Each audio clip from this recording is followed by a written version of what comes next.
Arkadaşlar 30'u tamamladığında arkadaşlar kilitlenecek, şey yapacak, artık sıfırlamak gerekecek.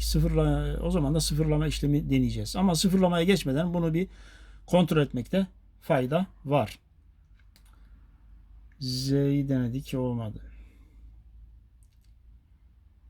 C'yi dene dostum.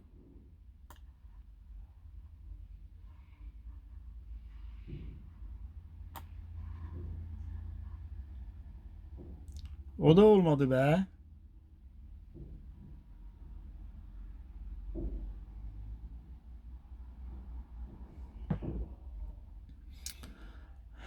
O da olmadı.